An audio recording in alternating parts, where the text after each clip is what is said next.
We are here with one of the most famous books related to money and finance, and that is The Psychology of Money. So, without any wait, let's jump right in the summary of The Psychology of Money Timeless Lessons on Wealth, Greed, and Happiness by Morgan Housel. Introduction. Which would you rather have? A beautiful mansion and $3 billion? Or freedom and good reputation? Do you think you have enough in life right now?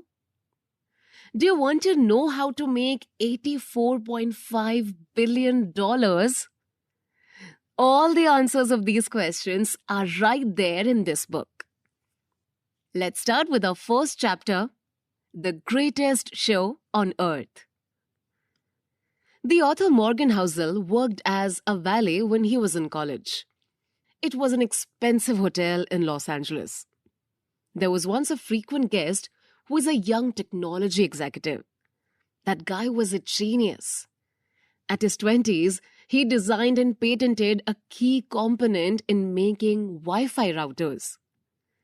The young millionaire started and sold several tech companies. He was very successful. But he had a bad relationship with money. The guy carried a stack of $100 bills with him everywhere. He showed it to everyone who would listen. He was a bragger and a drunk man. One day, the guy called a valet and ordered him to go to the nearest pawn shop. The valet exchanged his bills for several $1,000 gold coins. What did the young millionaire did to the gold coins? He tossed them into the ocean. He called his friends and together they threw the gold coins, just like playing with rocks on a lake. A few days after that, the young millionaire accidentally bumped into one of the hotel's lamps. The manager told him that the lamp was worth $500. The guy made a scene. He took a stack of bills from his pocket and shoved it into the manager's face, and he said, "Here's a $5,000. Don't show your face to me ever again." Maybe you're thinking right now that if this really was a true story. Maybe you're thinking, what happened to the young millionaire later? Yes, it is true. You will learn a few more stories like this in this book. What happened next is that the guy went broke. After a few years, the young millionaire had spent every penny he has.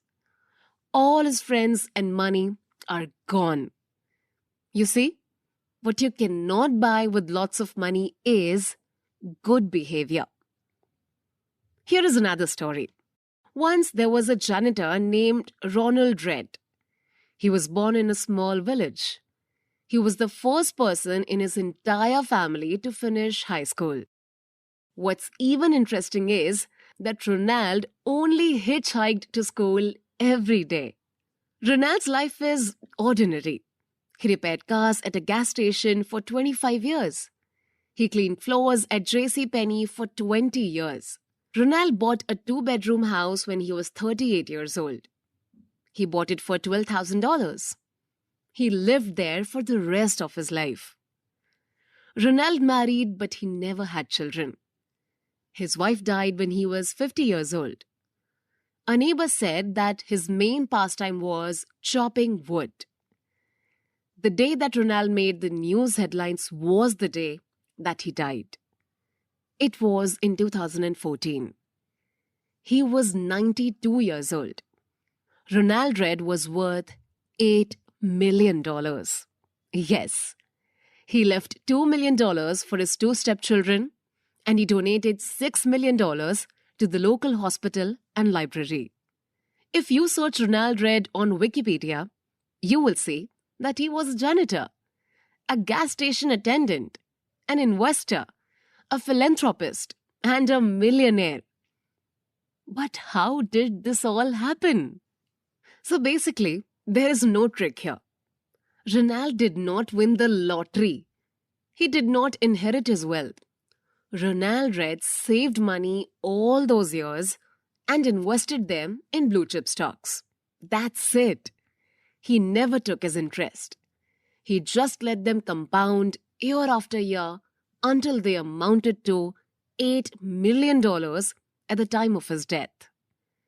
Are you familiar with the concept of compounding? We'll discuss about it more later, but here is one more story you need to learn from right now. Let's take a look at a man who is the direct opposite of Ronald Read. Richard Fuscone is an executive at Merrill Lynch. He earned his MBA at Harvard. He retired at 40 years old. A business magazine listed him on the 40 under 40 most successful people. Richard had an 18,000 square foot mansion in Connecticut. It had 2 swimming pools, 2 elevators, 7 garages, and 11 bathrooms.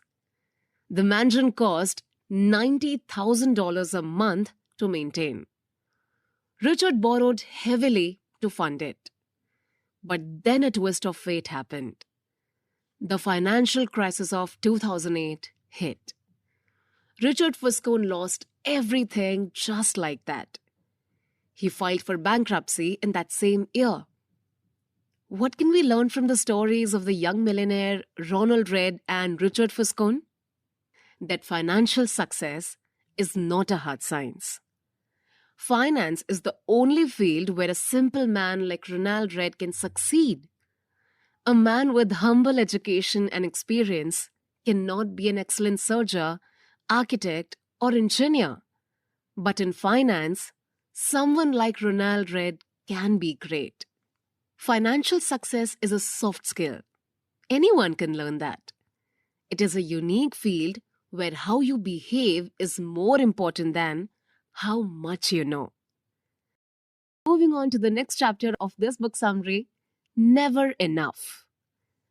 The founder of Vanguard, John C. Bogle, once told this story. There was a party at a billionaire's house. At one corner is Kurt Vonnegut and Joseph Heller. They were talking about the income of their host, who is a hedge fund manager. Kurt commented of how the man's income in one day is more than what Joseph made for his novel Catch-22 throughout the years. Joseph's reply is truly remarkable. He said that he had something that the hedge fund manager will never have, and that is enough. What is your source of income right now? Can you say that you know what is enough? Let's learn from the story of these two people. Rajat Gupta was a poor boy from Kolkata. He was an orphan, but he became a CEO at age 45. Rajat was CEO of McKinsey, one of world's best consulting firms. He retired in the company in year 2007 and took key positions at United Nations and the World Economic Forum. Rajat also became a board of director in 5 different companies. So from the slums of Kolkata, he became one of the richest businessmen alive. In 2008, Rajat was already worth $100 million. But he never became satisfied with that amount. Now that he is a centra-millionaire, what he wanted to become is a billionaire. He wanted to be in that circle. Rajat was then a board of director of Goldman Sachs. He made a move to make himself a billionaire. In 2008, Goldman Sachs was at the middle of the economic crisis. Warren Buffett made the decision to invest $5 billion in the company to save it. As a board member, Rajat learned about it earlier than the public. The funding of Warren Buffett will surely make the stocks of Goldman Sachs go very high. 16 seconds after the board meeting call, Rajat called a hedge fund manager named Raj Rajaratnam. The call was never recorded, but Raj immediately bought a total of 175,000 of Goldman shares.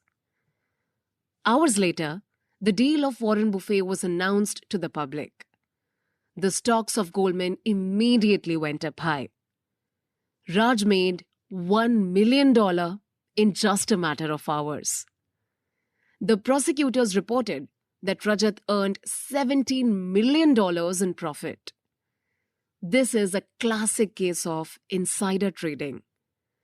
Rajat Gupta lost all his riches and went to prison. He also lost his reputation.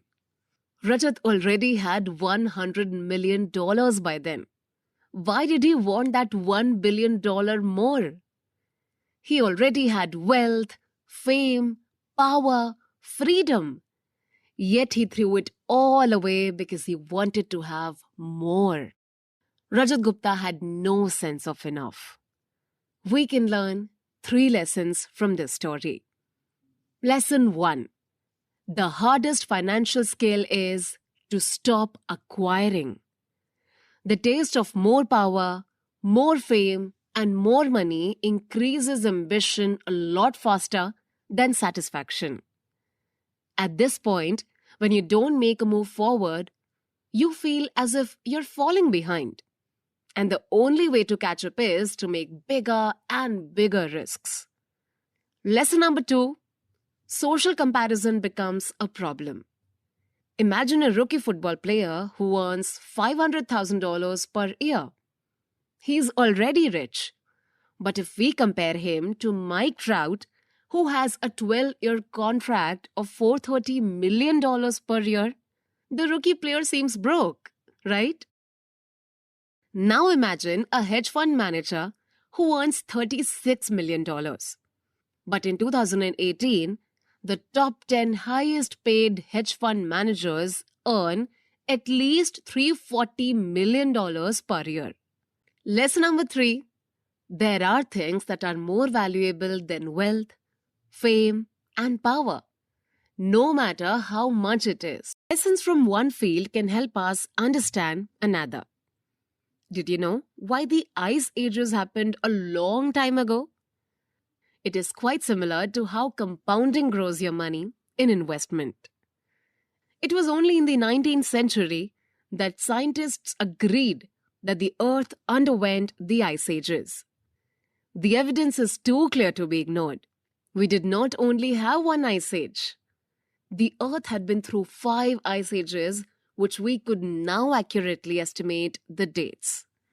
Can you imagine the amount of energy needed to cover the entire planet in ice, melt it, and then freeze it all over again?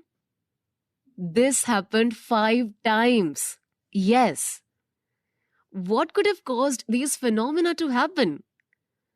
There are plenty of theories as to why the ice ages occurred. One said that the movement of the mountain ranges caused the change in the climate. Another said that ice was the natural environment of the Earth and it was only interrupted by volcanic eruptions. However, these theories can only explain one ice age. They cannot stand for the cycle of 5. In early 1900s, Milutin Milankovic, a Serbian scientist, studied the Earth's position in the solar system. He came to the conclusion that the gravitational pull from the sun and moon affected the Earth's tilt. Milankovic said that there are times when Earth is tilted a little bit more and it gets more solar radiation than usual. This change in the Earth's hemisphere caused the extreme winters that were enough to cover the planet in ice. Vladimir Koppen, a Russian meteorologist, added a condition on the theory. He said that the unusual tilt caused the planet to have slightly cooler summers.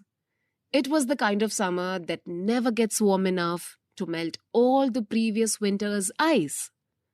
After the summer, there are still areas of the planet covered in ice. That made it easier for ice to accumulate in the coming winter. So every passing year, the amount of ice accumulates until eventually there became an ice age. Time for conclusion. You learned about the young tech genius who threw $1,000 gold coins in the ocean. You learned about Ronald Read, the janitor who donated $8 million. You learned about Richard Foscone, the Harvard MBA graduate and real estate investor who lost all his money in the 2008 crisis. You learned about Rajat Gupta, the man who had $100 million and still wanted $1 billion more. You learned about Jess Livermore and Abraham Sky. One man earned $3 billion in one day. One man lost all his money. Both of them committed suicide. Finally, you learned about Warren Buffett. Of all these people, who do you want to be like? Remember that reputation, freedom, family, love, and happiness are more valuable. They are more valuable than any amount of money, power, or fame. Remember that the world is round. Sometimes you're up and sometimes you're down. There are millions of ways to get wealth, but only one way to keep your wealth. Be humble, be thrift, be content with what you have. Spend time with the people you love the most. They are your greatest treasure. I hope you like the summary and you'll be taking away with you some key points related to money, happiness, and how to keep your wealth. I really hope you enjoyed it, and if you did, don't forget to like and comment on this summary